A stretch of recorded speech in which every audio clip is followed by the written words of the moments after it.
Welcome to Empathy Stories, where we dive deep into tales that touch the heart and reveal the strength of the human spirit. Today, we bring you an emotional journey of resilience, love, and redemption. Join us as we follow Jordan Adams, a self-made millionaire, who uncovers the heartbreaking truth about his father and his fight for justice against unimaginable betrayal. Jordan Adams was a man whose name resonated with success. At just 34 years old, he had built one of the most innovative tech companies in the world, shattering expectations in an industry where few black men reached the top. His Manhattan penthouse was a testament to his accomplishments, with its floor-to-ceiling windows offering a breathtaking view of the city skyline, a view Jordan often used to remind himself of how far he'd come. On a quiet morning, as the hum of the city filtered through his apartment, Jordan noticed a plain white envelope resting on his marble countertop. There was no return address, and the handwriting spelling his name, in bold, uneven letters, was unfamiliar. Jordan's sharp instincts, honed through years of navigating high-stakes business deals, flared. Sliding a letter opener under the flap, he unfolded the single sheet of paper. Its message was brief, almost cryptic: "Your father needs help. He is living under unbearable conditions. You need to come back." The words pulled Jordan into a whirlwind of emotions he had long buried. Memories of his father, Robert Adams, surfaced, memories of a strong, hard-working man who had once taught him to ride a bike and instilled in him the value of perseverance. But those memories were tarnished by the shadow of Evelyn, his stepmother. Her name alone brought a bitter taste to Jordan's mouth. Evelyn had entered their lives after his mother's untimely death, weaving her way into their grieving family with sharp cunning and an iron fist. Jordan remembered the disdainful looks, the cutting remarks, and the way she had dominated their household while Robert retreated into himself. Broken by loss, Jordan had left their small southern town of Willow Creek at 18, determined to escape Evelyn's cruelty and the suffocating grip of their fractured home. For years, he poured his energy into building his empire, creating a life far removed from the pain of his past. But now, this letter threatened to drag him back to the very place he had sworn to leave behind. The next morning, Jordan boarded his private jet, his mind heavy with unresolved emotions and unanswered questions. The sprawling cityscape of Manhattan faded into a sea of clouds as he stared out of the window, his thoughts filled with his father. It had been over a decade since he last visited Willow Creek. The town was a painful reminder of what he had endured and what he had lost. When his jet touched down at a small regional airport, Jordan was met by the warm, sticky southern air. It wrapped around him like an unwelcome embrace, making him feel like a stranger in a place that had once been home. He rented a car and began the long drive to the house that now seemed like a distant memory. As he approached Willow Creek, the signs of the town's decline were unmistakable. Cracked roads, shuttered storefronts, and weathered faces of passers-by told a story of a community left behind. Jordan felt a pang of guilt as he realized how far he had distanced himself from the struggles of the people who had once surrounded him. Finally, he turned onto the dirt driveway leading to his childhood home. The sight that greeted him made his heart sink. The once pristine white house with its charming wraparound porch was now a shadow of its former self. The paint was peeling, the shutters hung askew, and weeds had overtaken the once manicured lawn. Jordan parked the car, the crunch of gravel underfoot breaking the suffocating silence as he stepped out. Knocking on the creaking wooden door, Jordan braced himself for what awaited him. The door swung open to reveal Evelyn, her blonde hair perfectly coiffed, her sharp eyes scanning him with a mixture of disdain and amusement. She hadn't changed, her air of superiority was as strong as ever. Well, she drawled, her southern accent dripping with venom. Look who's decided to grace us with his presence." Jordan ignored her words. His voice cold and steady. "Where's my father?" Evelyn's smirk widened. "Oh. Robert's busy. Keeping the house in order. As usual. Come in. If you must." The interior was worse than the exterior. Dust coated every surface. The furniture was worn and threadbare. And the house felt lifeless. Then Jordan saw him, his father. Robert Adams. On his hands and knees. Scrubbing the floor with trembling hands. His clothes were stained. His face gaunt and hollow. "Dad?" Jordan's voice cracked as he dropped to his knees beside him. Robert glanced up. His eyes dull and defeated. "It's fine. Son." "I'm fine," he whispered. But Jordan saw the truth. This wasn't the father he remembered. This was a man broken. Reduced to a shadow of himself.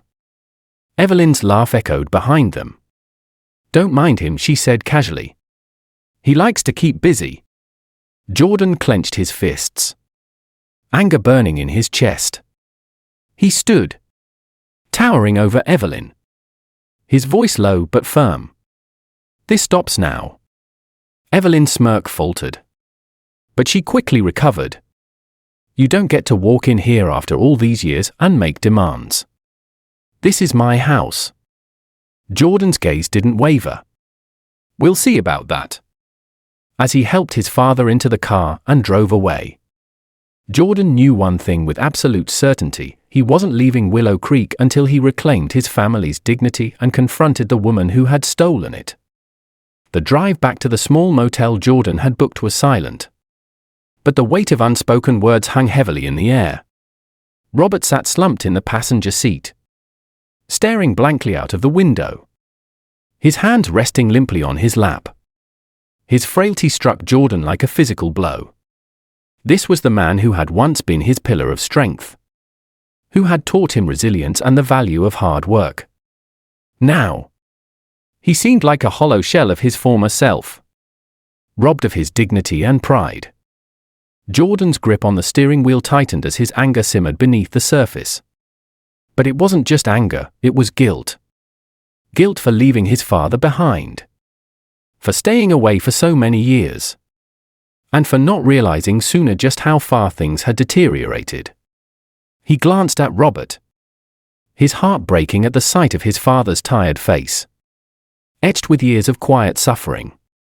When they arrived at the motel, Jordan helped Robert out of the car and into the small, modest room. It was a far cry from the luxury Jordan was accustomed to. But it was clean and safe, far more than the suffocating house Evelyn had turned into a prison. Robert sank into the chair by the window. His hands trembling slightly as he clasped them together. "I don't know why you came back, son," Robert said quietly. His voice hoarse from years of silence. "You've built a life for yourself, a good one. You don't need to worry about me." Jordan knelt in front of him, meeting his father's weary gaze. "I do need to worry about you. I should have come back sooner. But I'm here now. And I'm going to fix this." Robert shook his head. A bitter smile tugging at the corners of his mouth. "Fix what? Jordan? The house? The money? It's all gone." She made sure of that. But Jordan wasn't ready to accept defeat. He stood and retrieved his laptop from his bag, setting it on the small table. "It's not gone until I say it's gone," he said firmly. "We're going to figure this out, Dad, starting with her." Over the next few days, Jordan worked tirelessly, diving into a world he was all too familiar with, uncovering hidden truths and tracing financial trails. His tech empire had taught him the value of persistence, of looking beyond the surface to find the answers that others couldn't see. He started by hiring a private investigator, Marcus Reed, a man renowned for his ability to uncover even the most deeply buried secrets. Marcus's network of contacts and access to restricted databases would be invaluable. While Marcus began digging, Jordan visited the county courthouse in Willow Creek to request public records. The atmosphere of the courthouse was as bleak as the rest of the town, with tired faces and outdated decor that spoke of neglect. As he sifted through documents, the pieces of Evelyn's puzzle began to fall into place. The first revelation came with the deed to the family home. It had been transferred to Evelyn years ago under suspicious circumstances. The signature on the document appeared to be Robert's, but the sale price listed was far below market value. Jordan's jaw tightened as he realized how Evelyn had likely coerced or manipulated his father into signing over their home. The second discovery was even more devastating. The family business, a small but thriving hardware store that had once been a cornerstone of the community, had been dissolved. Shortly after his mother's death, Evelyn had convinced Robert to take out a loan against the business, claiming it was for renovations. But the money had been funneled into an account under Evelyn's name. When the loan defaulted, the bank seized the property, leaving Robert with nothing. As the evidence mounted, so did Jordan's anger. This wasn't just a case of greed, it was a calculated betrayal. Evelyn hadn't simply taken advantage of Robert's grief, she had systematically dismantled everything his family had built. But the most troubling discovery came when Marcus called with his findings. "She's been running a long con," Marcus explained over the phone. "Evelyn targets vulnerable families, especially those going through loss or financial trouble. Once she gets her foot in the door, she manipulates her way into controlling their assets. Your father wasn't her first victim, and he probably won't be her last." Jordan's hand clenched into a fist as Marcus continued. "She's got connections. Jordan. Local politicians. Bankers. Even law enforcement. She's built a network to protect herself and keep people quiet." Jordan's mind raced as he absorbed the information. This wasn't just about his father anymore. Evelyn had made a career out of preying on the weak, exploiting their pain for her own gain. The thought of her continuing to destroy other families made his blood boil. That evening, Jordan shared everything with Robert. As he laid out the evidence, Robert's expression grew darker with every revelation. By the time Jordan finished, Robert's hands were clenched tightly around the armrests of his chair. "I should have seen it," Robert said, his voice thick with regret. "I let her do this to us. To me." Jordan placed a reassuring hand on his father's shoulder. "You trusted her, Dad. She took advantage of that. But it's not too late to make things right." Robert looked at his son, a spark of the man he used to be flickering in his eyes. "What do we do now?" Jordan straightened, determination etched into his features. "Now, we fight. We expose her for what she is. And we take back what's ours." As Jordan mapped out his plan, he knew the road ahead would be dangerous. Evelyn's network of power and influence was vast, but he was prepared to face her head-on. This wasn't just about reclaiming their home anymore. It was about justice for his father, for his family, and for every other victim Evelyn had destroyed. The battle was just beginning, and Jordan was ready. The morning sun filtered through the thin curtains of the motel room as Jordan sat at the small wooden table, surrounded by a mountain of papers. His laptop hummed softly beside him, its screen glowing with spreadsheets, legal documents, and email chains. Across the table sat Robert, a mug of steaming coffee cradled in his hands. Though his posture was still slumped, there was a faint trace of resolve in his expression, a flicker of the man Jordan had idolized in his youth. "We have everything we need," Jordan said, flipping through the neatly organized files. "Fraud, forgery, tax evasion, connections to corrupt officials, it's all here. She's built her empire on lies. And we're going to tear it down. Robert nodded slowly, his fingers tightening around the mug. She won't go down without a fight. Evelyn's dangerous. Jordan.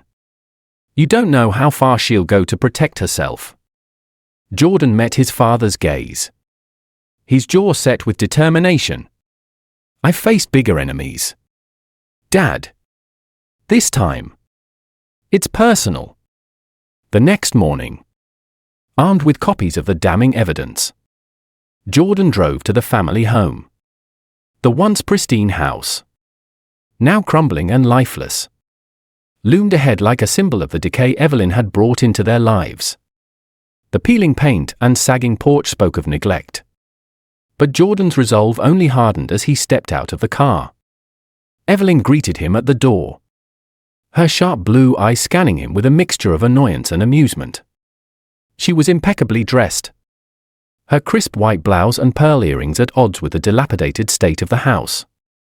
Well, she drawled, leaning against the door frame. Back so soon? To what do I owe the pleasure this time? Jordan didn't waste time on pleasantries. He stepped past her into the house without waiting for an invitation, his presence filling the room. We need to talk. Evelyn followed him into the living room, her smirk never faltering. Oh? And what could we possibly have to discuss? Jordan dropped a thick folder onto the coffee table, its contents spilling out in a cascade of incriminating documents. These fraudulent deeds, fake loans, evidence of your connections to corrupt officials. It's all here. Evelyn, your little game is over. For the briefest moment, Evelyn's confident facade cracked. But she quickly recovered, her smirk returning.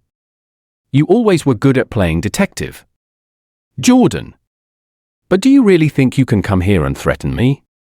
This is my house, my town. You don't stand a chance. Jordan stepped closer, his voice calm and steady. Not for long. I've brought people who are very interested in hearing your explanation. As if on cue, the front door creaked open, and Marcus Reed entered, followed by a journalist from a major national outlet and two plainclothes federal agents. Evelyn's eyes darted nervously between them, her smirk slipping into something more fragile. What is this? She snapped, her voice rising. You have no right to be here. Jordan remained unflinching, his voice unwavering. You stole this house, Evelyn.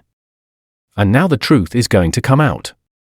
The journalist began asking pointed questions, her recorder capturing every word. Evelyn tried to maintain her composure, but her responses grew more erratic, her sharp tongue failing her for once. When Marcus stepped forward with copies of her bank records showing how she had funneled money from Robert's business into offshore accounts, Evelyn's mask finally crumbled. Then one of the federal agents stepped forward, producing a badge. Mrs. Evelyn Adams, you are under investigation for multiple counts of fraud, tax evasion, and conspiracy. We suggest you cooperate. Panic flashed across Evelyn's face, her hands trembling as she backed away. You can't do this. This is my home. Jordan stepped closer, his voice low but firm. It was never your home, Evelyn. And now, it's over. The agents escorted Evelyn out of the house, her protests fading as they led her to their car. The journalist continued documenting the scene, ensuring that Evelyn's downfall would be public knowledge. As the car disappeared down the driveway, Jordan turned to Robert, his voice soft. We did it, Dad. Robert's eyes scanned the house, a mix of relief and sadness in his expression. It's not the same, he said quietly, his voice tinged with emotion. But it's ours again. In the weeks that followed, Jordan threw himself into restoring the house. Contractors repaired the roof, repainted the walls, and cleared the overgrown yard. But Jordan's vision went far beyond simply fixing the home. He wanted to create something meaningful. He announced plans to turn the property into the Adams Community Center, a space dedicated to supporting families affected by systemic injustice. The center would offer free legal aid, financial literacy programs, and resources for those in need. The news of the community center spread quickly, drawing attention from across the country. Donations poured in, and Jordan's connections in the tech world provided additional funding and resources to bring his vision to life. For Robert, the center became a source of healing. He began hosting workshops, sharing his story, and teaching others how to recognize and resist manipulation. Though he still bore the scars of his past, he found purpose in helping others. On the day of the center's grand opening, the house stood transformed, its once crumbling facade replaced with fresh paint and vibrant flowers lining the walkway. Families from all over the region gathered for the event, drawn by the promise of hope and renewal. Jordan stood on the porch, addressing the crowd with Robert by his side. "This house has seen its share of pain," he began, his voice steady and full of emotion. "But today, it stands as a symbol of resilience and hope. This is not just a place for my family, it's a place for anyone who has ever felt powerless, who has ever been told they don't belong. This is your home too." The crowd erupted in applause. And for the first time in years, Jordan felt a sense of peace. The battle for the Adams family's legacy had been long and grueling, but it had given birth to something far greater, a legacy of justice, compassion, and community. Together, Jordan and Robert had reclaimed not only their home but their future. And they knew their fight to make a difference was only just beginning. Thank you for joining us on Empathy Stories. We hope Jordan and Robert's story inspired you to believe in the power of love, resilience, and standing up for what's right. If this story moved you, please like, share, and subscribe to our channel. Your support helps us bring more stories of hope and compassion to life. See you in our next journey of empathy.